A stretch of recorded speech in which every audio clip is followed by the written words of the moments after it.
Պարոն Մարգարյան, բարև ձեզ, շնորհակալ եմ, որ համաձայնեցիք այս զրույցին, միասին ամփոփենք անցնող շաբաթը եւ այսպես ես կուզեմ ձեր գնահատականը տաք ազգային ժողովում տեղի ունեցած այդ խայտարակությանը, Արսեն Թորոսյանի պահվածքը, հայհոյանքը, ինչ տեղի ունեցավ ազգային ժողովում, այդ ծեսկրտուքը, իրողությունները, խնդրեմ։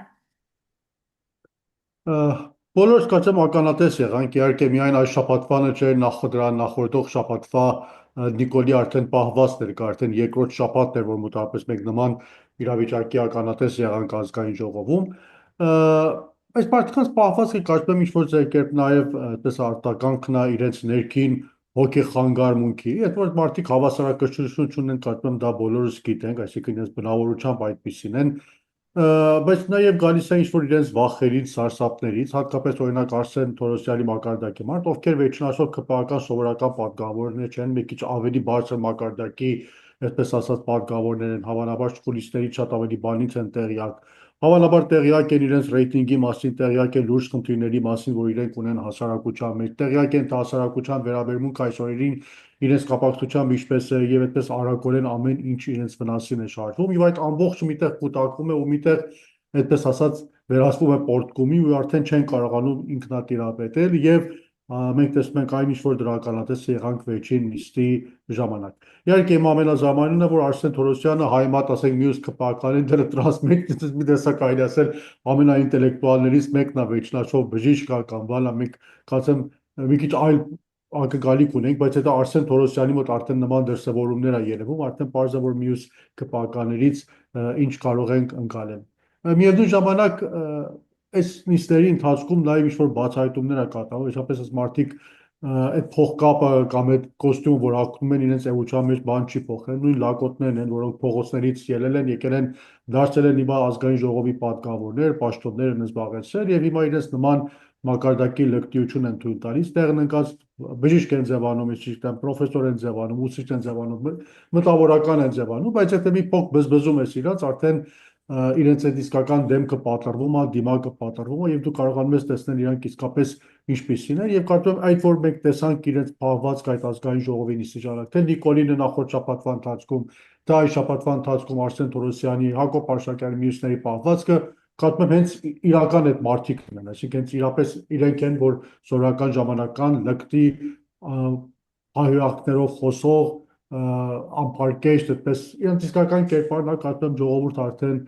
կարող է շատ լավ գիտակցել, թե արդեն մեր ժողովուրդը ճանաչում է այս մարդկանց, բայց կարծում եմ առավել եւս արդեն կարծում եմ այս մարդկանց դիմակը պատրվել է եւ ավելի լավ է ճանաչում այս մարդկանց։ Պարոն Մարգարյան,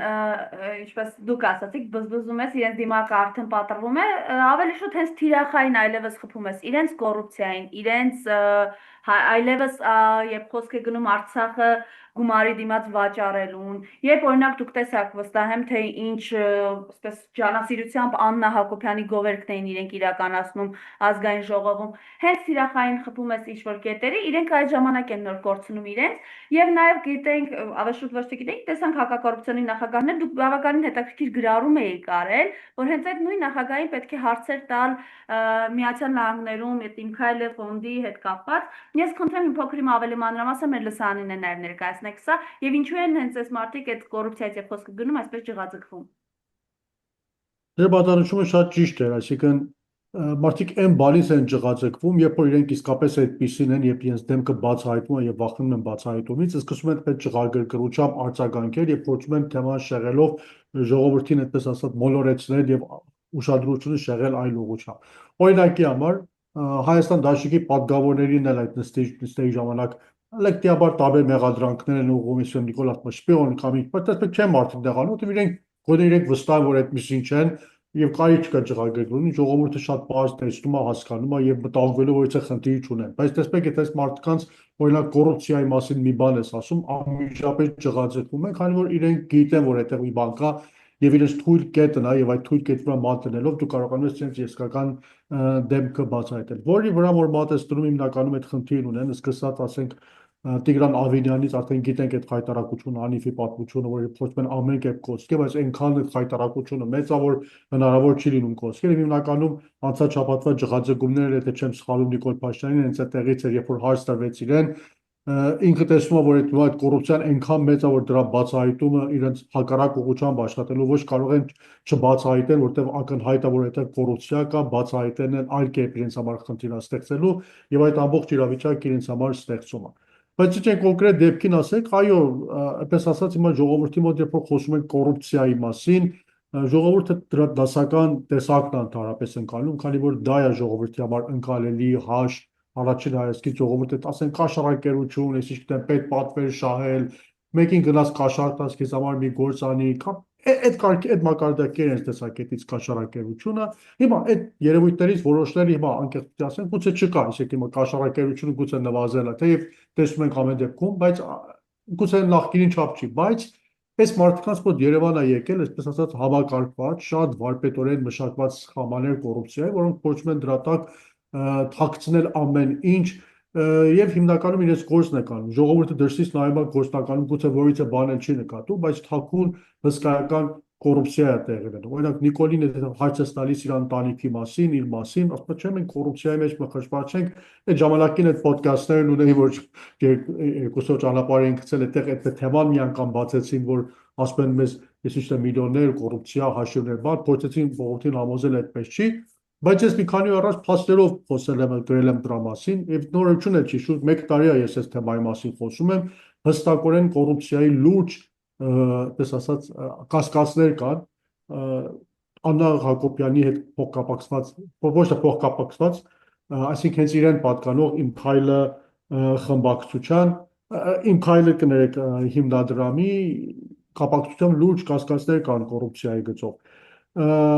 Կներեք ձայնագրվում է, չէ՞, ես հավաքածեմ։ Այո, պարոն Մարգարյան։ Այո, շատ մի վայր կարծեցի անջատվել է։ Այդ կապակցությամբ լուրջ կասկածներ կան, իհարկե չեմ ուզում այս մեղադրանքները անհին իջեցնել, բայց փաստերը այնքան ակնհայտ են, որոնց մասին կարծում եմ մի ցածր լուրջ ու հետաքննություն կարող է բազմաթիվ, այդպես ասած, լուրջ խնդիրներ Երևան բերել։ Հիմնականում խնդիրը վերաբերում է Միացյալ Նահանգներում գրանցված Իմ քայլը հիմնադրամին, որի գործադիր տնօրենը գիտեք բոլորս Աննա Հակոբյանն է, իրան է պատկանում այդ հիմնադրամը։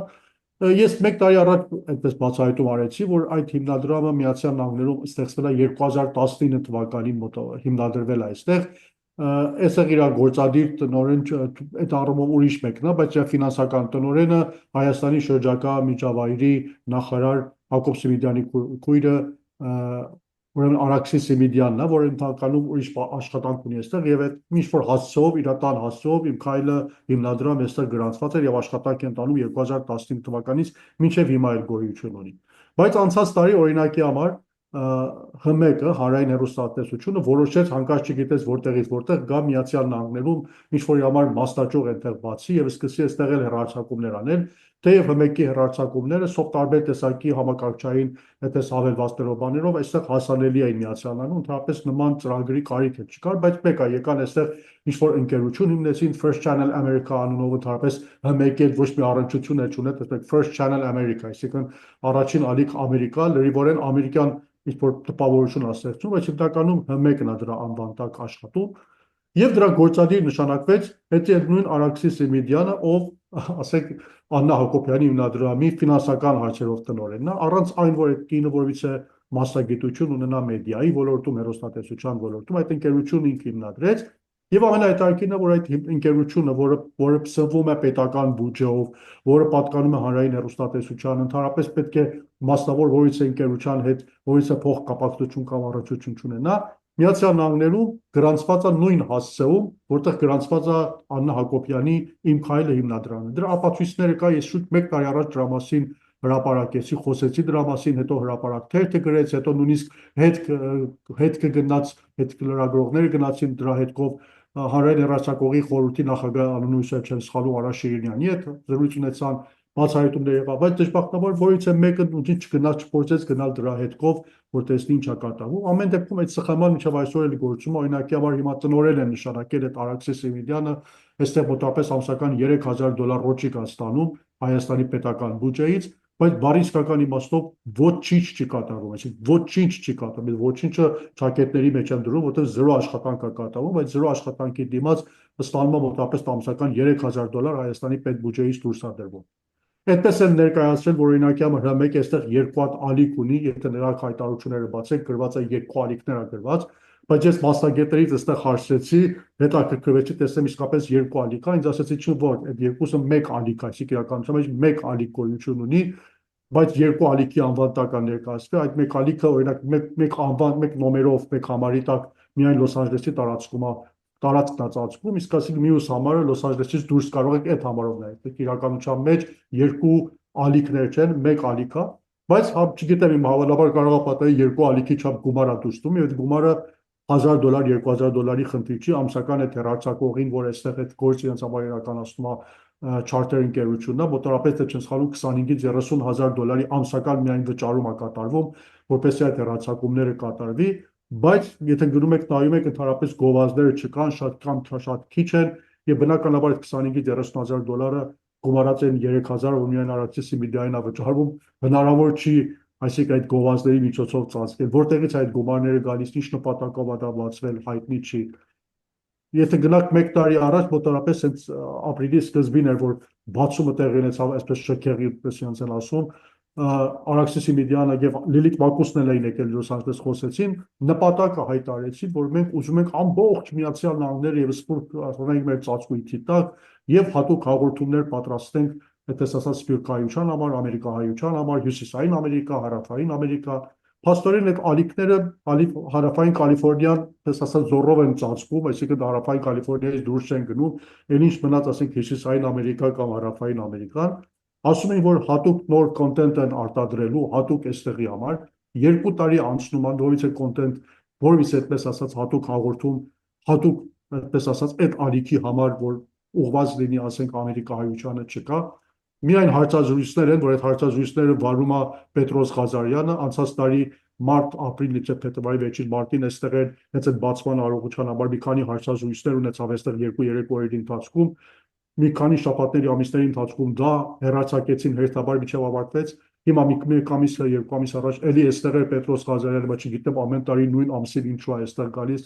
գուցե իր գրին քարտը նորոգելու համար հիմա էդ էլ գրում են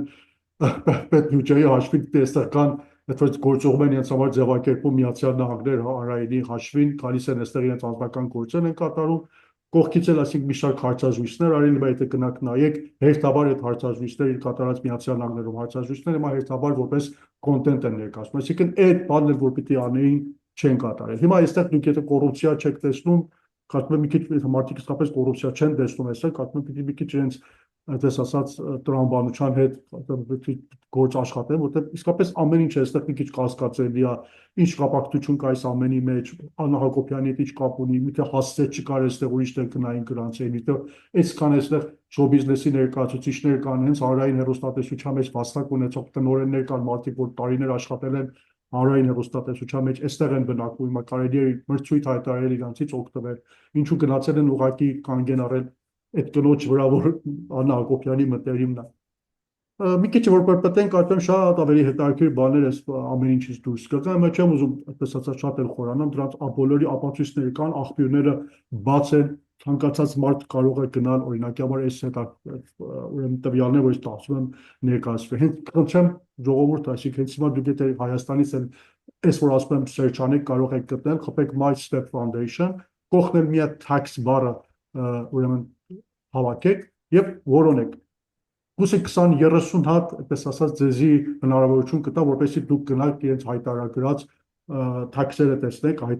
հարկերը տեսնեք, որ անցած 2019 թվականից հետո օրինակ իմ քայլը հիմնադրամ այստեղ հայտարարել, տեսեք ինչ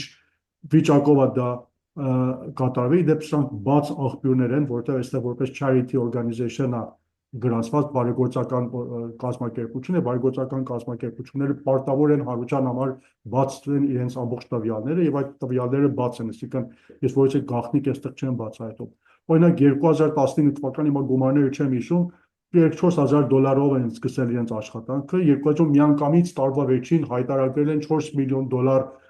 տեսածած ունեցվածք են հայտարարել 2019-ին, 2020-ին $2 միլիոն են հայտարարել Միացյալ Նահանգներում, հետո 2021, 22, 23-ին արդեն դրանք նվազել են, մինչև 23-ը որ վերջինն է որ հայտարարել են, շուրջ $1,000 չափ ինչ-որ բան են գրել։ Պատկերացրեք 0-ից սկսել են, հասել են 4 միլիոն, 2 միլիոնի, իսկ հիմա ոչինչ չկա այդ հաշվի մեջ։ Այդ գումարները ինչ են եղել, որտեղ են գնացել, ինչպես են փոխանցվել։ Սրանք բոլորը հարցեր են, որ կարծում եմ եթե իսկապես լուրջ հակակոռուպցիոն պայքար լիներ, պետք է գնային դրա հետքերով զբաղվեին, բայց եթե խոսքը վերաբերում է Նիկոլ Փաշինյանին, իր ընտանիքին, իր հետ փոխկապակցված անձանց, բնական է բոլորից է մարդ դրանց հետևից չի գնում, եւ հիմնականում այս մթնոլորտի մեջ կարծում եմ կոռուպցիայի, հակակոռուպցիայի մասին խոսելը կամ կոռուպցիայի դեմ պայքարի մասին խոսելը իսկապես ծիծաղելի է։ Օրինակ ես ապրում եմ այստեղ Միացյալ Նահանգներում, այստեղ մի երկիր է, որ պատմությանը վստահ գիտեք, օրինակ տարիներ առաջ, տասնամյակներ առաջ նախագահական ընտրություններում, եթե միտեղ, ասած կոռուպցիայի մի փոքր հետ կա լինում ձայնագրություն է կատարում նախագահան անօրինական կերպով ընդդիմադիր, այդպես ասած, մյուս կուսակցության գրասենյակում, հետո ինչ-որ գումարներ, այդտեղ փոքր գումարներ է փոխանցվում, որպեսզի լրացնեն մարդկանց, դրա պատճառով երկրի նախագահը հրաժարվում, հրաժարական է տալիս եւ լրիվ իշխանություն է փոխում, բայց Հայաստանում տեսնեք, այս մակարդակի կոռուպցիայի մասին կասկածներ կան, բայց որից է մեկ ոչ հետաքննում է, հետո փորձում են մեղադրանք ուղղել ուրիշներին, հետո գնալիս իշխնում ումի դոլար միլիոնները, որոնել որ չեն կարողանում այսքան տարի 7 տարի անց ոչ մի բան չեն կարողանում գտնել, բայց իրենց էսը դրած բոլորի աչքի առաջ, բայց ոչ մեկը չի գնում այդ ակտը։ Ես կարծեմ առաջ այսքանով բավարարեմ, հույսով եմ քիչ ավելի շատ ապացույցներ կունենամ, հետո կարողանամ ավելի շատ դրանց մասին խոսել։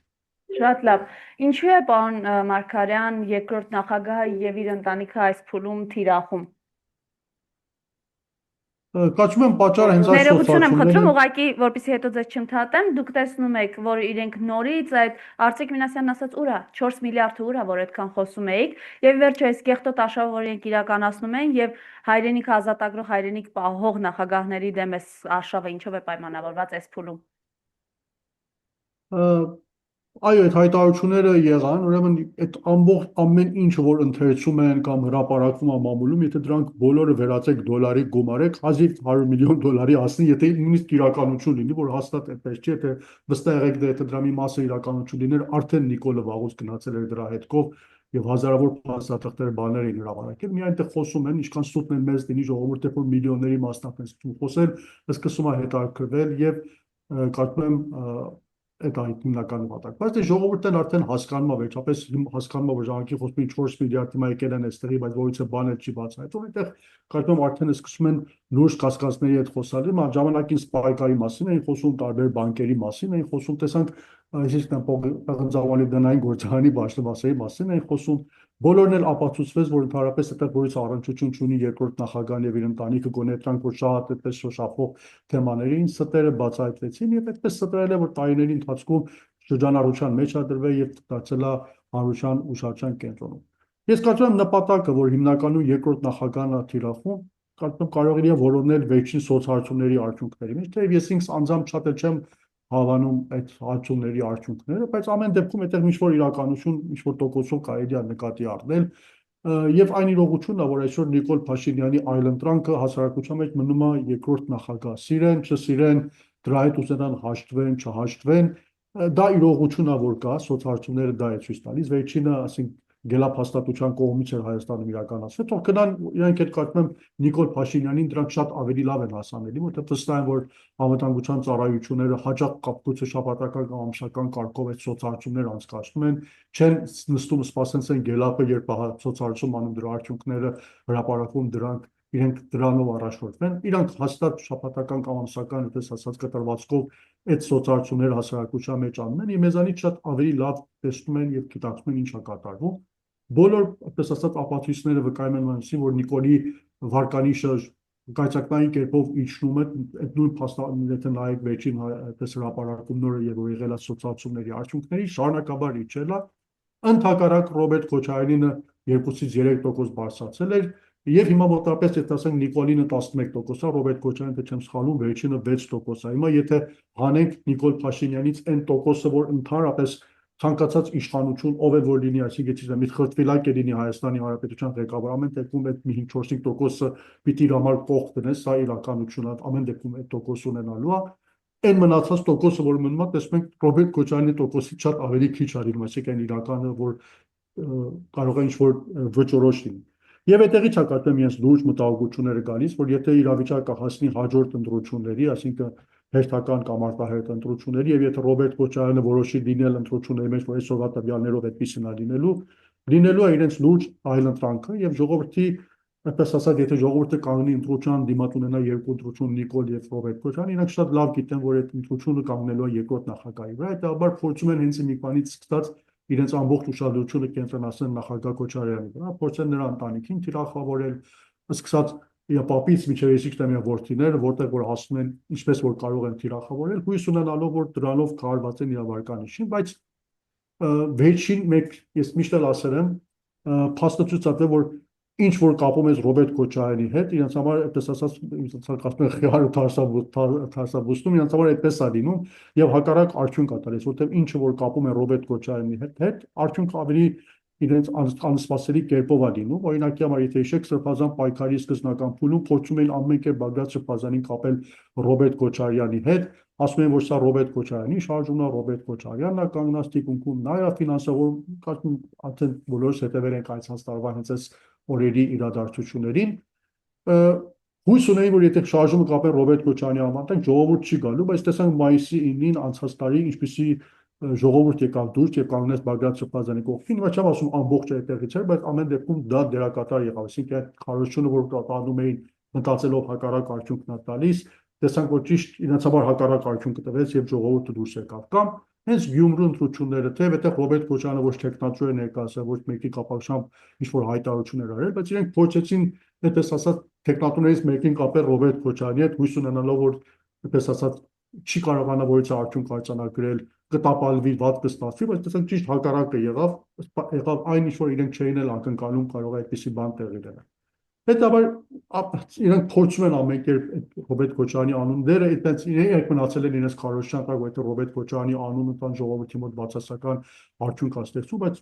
իրականությունը այլ բան է եւ ինչ որ կապում է Ռոբերտ Քոչարյանի անվանի հետ, երկրորդ նախագահի անվանի հետ, մենք տեսնում ենք ժողովրդի կողմից ավելի կարելի է դառնում, ավելի այդպես ասած ժողովուրդը ընդառաջում է ցուցաբերում,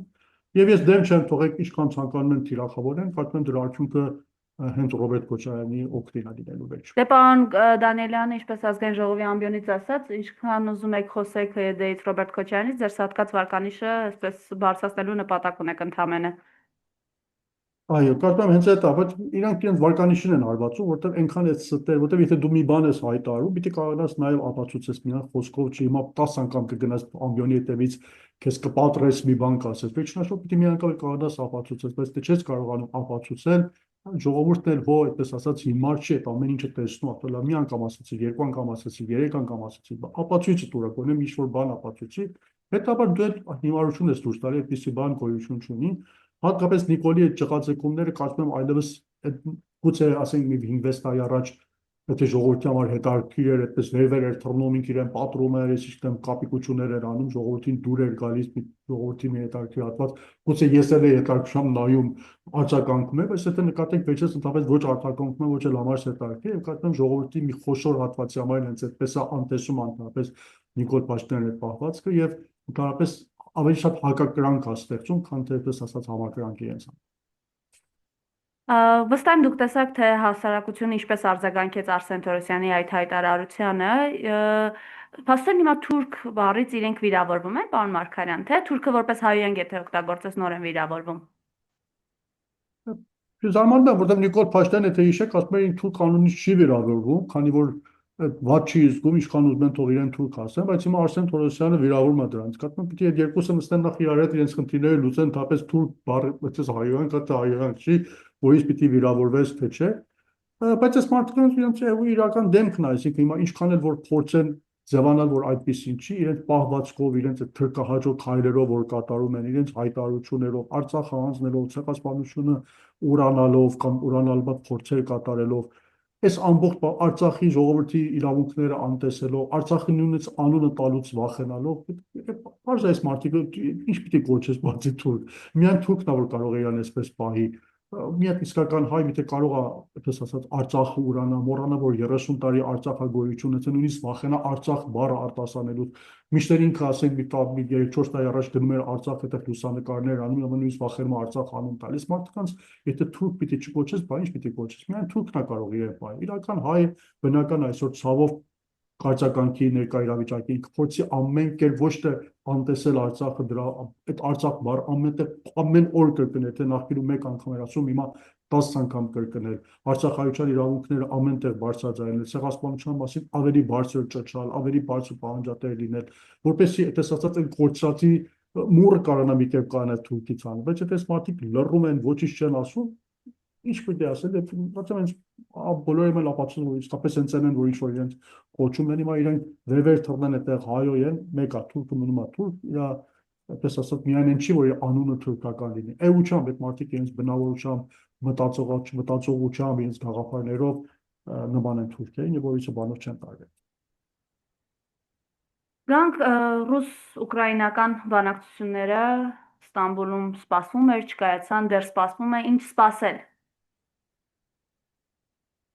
Ամեն կերպ փորձ կատարվում է հիմա այդպես ասած իրավիճակը մի տեսակ այդպես ասած հանգուցալուծելու եւ հասնելու բոլորը մեծ հույսեր են կապել անկեղծ ասած նախագահ Թրամփի հետ, մտածում են որ այնպես որ ինքը խոստացել է մի քանի օրվա ընթացքում կկարողանա խնդիրը կարգավորել, բայց տեսանք այդ խնդիրը այնքան արմատավորված է, որ այդքան հեշտ չի կարող կարգավորվել։ Իհարկե, եթե խնդիրը միայն ասենք Զելենսկին լիներ, հավանաբար շատ արդեն իսկ խնդիրը լուծված կլիներ, ասենք եթե միայն Ուկրաինան լիներ եւ Ռուսաստանը լինեն այս միջոցին, հավանաբար արդեն իսկ Թրամփին հենց առաջին ամսվա ընթացքում հաջողած կլիներ Ուկրաինային բերել նստացնել բանակցությունների սեղանին, ինչ որ պայմանավորվածություններով այդ պատերազմին վերջ տալ, վերջնացվող կորուստի եւ մարդկային եւ նյութական կորուստի առաջ տապնել։ Բայց ամեն դեպքում բոլորս էլ գիտենք, որ այս խաղաղության գործընթացի խանգարողներ կան, որտեղ վերջնացող եվրոպական կողմը արևմուտքը արդեն տարիներ է ինչ ներդրում է կատարել այս հարցի վրա եւ հիմա պարտված դուրս գալ այս պատերազմից իրենց համար մի քիչ ծանր է փոխվում հնարավորինս ձգձգել եւ այնպես անել որ ինչքան կարող է ձգձգվի այսինքն Թրամփի միջնորդությամբ այս գործընթացի արդյունքի հասնել քան դրանով նաեւ իրենք մտածում են հիմա հարվածելու են նաեւ Թրամփին իր կրեդիտը Աղբելյանից այսպես մարկանիշն են իջեցնելու որտեղ ասել էր շուտ կարգավորի չի կարողանում կարգավորել վերջնաշով դա արդեն ինչ որ ձախողում ավարվում Թրամփի տված խոստումների համար բնական է որ խանգարում են հիմա տեսնում ենք մայիսի 9-ին այդ միջոցառումն է լինում Ռուսաստանում գնում են աշխարհի ղեկավարները այնտեղ հավաքվում են հաղթանակի տոնն են նշում դեռ մեկ օր չանցած ասի եվրոպացի երեք ղեկավարները թողնում են գնում են խոսում են Զելենսկում թիկունքին կանգնեն իբր իրան դուխ տան որ չմտահոգվես մենք այստեղ կանգնած ենք բայց վերջնաշով այս ամեն ինչից բոլորս էլ գիտենք Ուկրաինայի ժողովուրդն է դուժում եւ արդեն այսօր շատ հստակ կերպով խոսվում է որ պատկերացնել որ Ուկրաինան կվերականգնվի այն սահմաններով ինչ որ կար մինչև նախքան պատերազմը դա տեղի չի ունենալու, կարծում ուկրաինացիներն արդեն դրա հետ պետք է հաշվեն։ Հիմա այս պատերազմից որքան քիչ կորուստով դուրս գալու խնդիրն է դրված, հիմա կարծում եմ բանակցությունների թեմաները, որ ինչքան կարող ես ավելի քիչ կորուստներ տաս եւ կարողանաս ավելի պատվաբեր այս վիճակից դուրս գալ։ Բայց կարծում եմ հիմա պետք է թե Զելենսկին թե ուկրաինացիները մի քիչ ավելի ողջախոհ լինեն, հասկանան, որ այս իրավիճակի շարունակվելը իրենց վնասին է լինելու եւ այդ արևմուտք ովքեր կանգնած են իրենց թիկունքին հիմնականում իրենց շահերն են հետապնդելու վաղը որ ավարտվեց իրենց տարածքից կորուստ են ունենալու միլիարդավոր դոլարներ ֆինանսական կորուստ են կրել հսկայական մարդկային կորուստ են ունեցել արևմուտքցիները գնալու են իրենց խաղաղ կյանքն են ապրելու Եվրոպայում եւ իրանք են որ պետք է դրա հետևանքների հետ արժակատեն ամեն դեպքում այս օրերին փորձը կատարվում է կատարվում է սպասվում է եթե չեմ սխալվում ինքան որ հետևեցի Թրամփը գուցե գնար Թուրքիա ուղղակի ինքը մասնակից դառնալ բանակցություններին հիմա Զելենսկին պատկերացնում է որ Պուտինը պիտի գա այդպես ասած Թուրքիա իր հետ ուղղակի ինքը բանակցի, բայց տեսանք Պուտինը չգնա, Զելենսկին ինքը միայնակ գնաց, դա ավելի ցածր մակարդակով արձակատար։ Եվ իսկ արդեն դա նորմալ է, որովհետև այս մակարդակի հակամարտությունը չի կարելի միանգամից դերից դերևում այդպես ասած բանակցություններով լուծել, դա այդպես ներքևից պետք է փորձել ավելի ցածր մակարդակներում խնդիրները դնել, համաձայնություններ իրականացնել եւ հետո հասնել ասենք նախագահների փուլին։ Ես անկեղծ ասած հույս ունեմ, որ ինչքան շուտ հանգուցալուծումը կլինի, որովհետև դրանից հետո կարծում եմ տարածաշրջանի իրավիճակը մի քիչ կարող է փոխվել եւ մի գուցե այդպես պետք է անենք ինչ-որ դրական բաներ ունենալ մեզ։ Շատերի գնահատում նաև նույն պարոն Բագրատյանն էլ ասում է ուկրաինական ֆրոնտում Պուտինը հարցերը լուծելուց հետո արդեն կանցնի, այսպես ասենք, Հայաստանի ուղղությամբ ինչ սպասել, ինչ է մեզ սպասում։ Ես կարծում եմ այդպես է լինելու, որտեղ մինչև այն ժամանակ, երբ աշխարհը զբաղված է Ուկրաինայով, բնականաբար բոլորի ուշադրությունը այնտեղ է հիմա Պուտինի համար, Ռուսաստանի համար գերխնդիրը Ուկրաինան է, այդտեղ խնդիրները կարգավորելն է։ Եվ ես կարծում եմ, որ այո, այդպես կլինի։ Իհարկե, եթե կարծում եմ, վերջի զրույցները, որ եղել է ռուս-ամերիկյան կողմի միջև ամենաբարձր մակարդակում, եթե չեմ սխալվում, հույսով չեմ սխալվում, Պուտինը եւ Թրամփը զրույց ունեցան հեռախոսազրույց, երկար հեռախոսազրույց ունեցել են։ Եվ ես չեմ հավատում, որ այդ հեռախոսազրույցի ժամանակ Հայաստանի կամ Կովկասի, չասենք ուղղակի Հայաստանի հարցը, առնվազն Կովկասի հարցը քննարկված չլինի, որտեղ ասենք դեմոկրատների վարչակազմի իշխանության շրջանում Կովկասը հայտնվեց նրանց ուշադրության կենտրոնում, փորձ կատարվեց ամեն կերպ Ռուսաստանին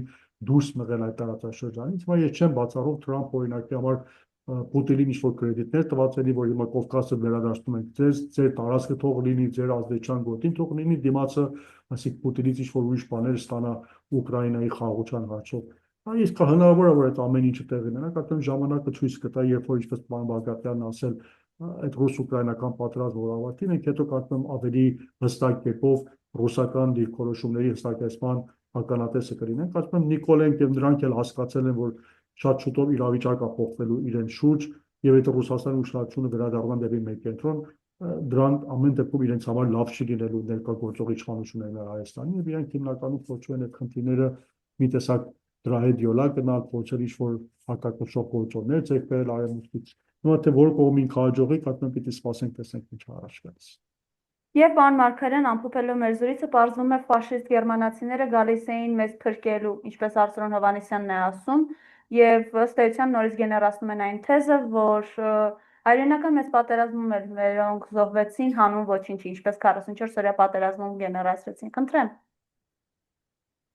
Այդպես մարդիկ ընդհանրապես հերոսների հետ խնդիր ունեն, չեն ցանկանում որ մեր ժողովուրդը հերոսներ ունենա։ Հիմա սկսեցին Արցախից, եթե հիշեք, Արցախի հերոսներին նսեմացրեցին, ինչպես դուք ասացիք Աննա Հակոբյանի հետ հայտնի հայտարարությունը, որ մեր երիտասարդները զոհվել են հանուն ոչինչի եւ արեցին այնպես, որ իսկապես այդպես եղավ, այսինքն այդքան ամբողջ Արցախի ընթացքում այդ զոհերը որ ունեցան տասնյակ հազարավոր, բացառապես հիմա չունենք Արցախ, Արցախահայությունը բռնագաղթի է ենթարկվել եւ դժբախտաբար հենց այն բանը տեղի ունեցավ, ինչ որ Աննա Հակոբյանն էր ասել, եւ հիմա անցնում են երկրորդ պլանի, նույն հայերական պատերազմի ընթացքում մեր հերոսական պատմությունն են, այդպես ասած, թիրախացել, եւ հիմա այդ ժամանակագրական կարգով եթե հետ են գնում, մի բացառեք, որ հաջորդը լինելու է ցեղասպանություն, այնտեղ էլ ասի դե 1.5 միլիոն հավանաբար իրանք կանգնեցին Թուրքիա տաղանի տակ, իրենց վիզը դրեցին, ասեցին եկեք մեզի կոտորեք, որպես այսպես չենք ուզում էլ ապրել։ Գնալու են հավանաբար հասնելու են այդտեղ ժամանակագրական կարգով կասեցիկացած հետ են գնում մեկ-մեկ մեր պատմությունը փորձում են վերաշարադրել իրենց ուզած կերպով ամեն ինչը այլ կերպ ներկայացնել, բայց գիտեք հիմա մենք տեսակ այդպես մի քիչ մանկական է թվում, որտեղ այդ հայտարարությունները որ անում են առանց որից փաստներ կա, կացում շատ է խոսվել հենց ձեր եթերում էլ եթե ցած անում Էդգար Բակյան երկար դրա մասին անդրադառնում, ընդհանրապես փաստեր չկան այդ ամեն հայտարարությունների մասին, ցանկացած մարդ կարող է մտնել եթեր մի բան ասել, բայց դրանք որպես փաստ ընդունելը մի քիչ կարծում եմ անիմաստ պետք է լինի, բայց մեկ այդ մարդիկ ամեն դեպքում հայտարարում են, փորձում են միտք ստեղծել եւ բնականաբար ասիքի բա այդ հայտարարությունները թարգմանվում է եւ ամեն դեպքում մեր ժողովրդի համար լավ տպավորություն չի ստեղծում, որ այս մարդիկ վերջնաշով աշխատար անձինք է մեր իշխանությունների մեջ։ Բայց կարծում եմ հուսով եմ, որ շուտով Հայաստանում իշխանապողությունից հետո մենք այս ամեն ինչի վերջը կտրվի, մենք սկսենք այդ վերադառնալ մեր արժեքներին, մեր հերոսները կդառնան հենց նախկին հերոսները, հայրական պատերազմին, Արցախի հերոսներին, եւ մենք հասկանանք, որ իսկապես ոչ միտեղ չի զոհվել եւ բոլորը ինչ որ վեհ նպատակի համար են զոհվել հանուն մեր արժանապատվության, մեր ինքնության, մեր հայկականության եւ վստահ եղեք, որ դա լինելու է։ Հիմա Արծրուն Հովհաննիսյանի ցանկանում է Արծրուն թող հայտարարի, բայց մեկապատվությունը այդքան հեշտ ինքը չի գրել, որ ինքը կարողանա խմբագրել եւ այլ կերպ գրել, պատմությունը գրված է Գերմանիայի քայլերը պարզ է, Հիտլերի բոլորի ճանաչում են, ֆաշիզմը, նացիզմը բոլորը դրա հետ ծանոթ են, եւ կարծում եմ, որ մեկը այլևս հիմա 80 տարուց հետո դժվարությամբ կարող է այդ ամբողջը խմբագրել ու ուզած կերպով պատմությունը այդ կերպ ներկայացնել։ Շնորհակալություն, պարոն Մարգարյան, որ Ես եմ համաձայնեցիք այս շնորհակալ։ զրույցին։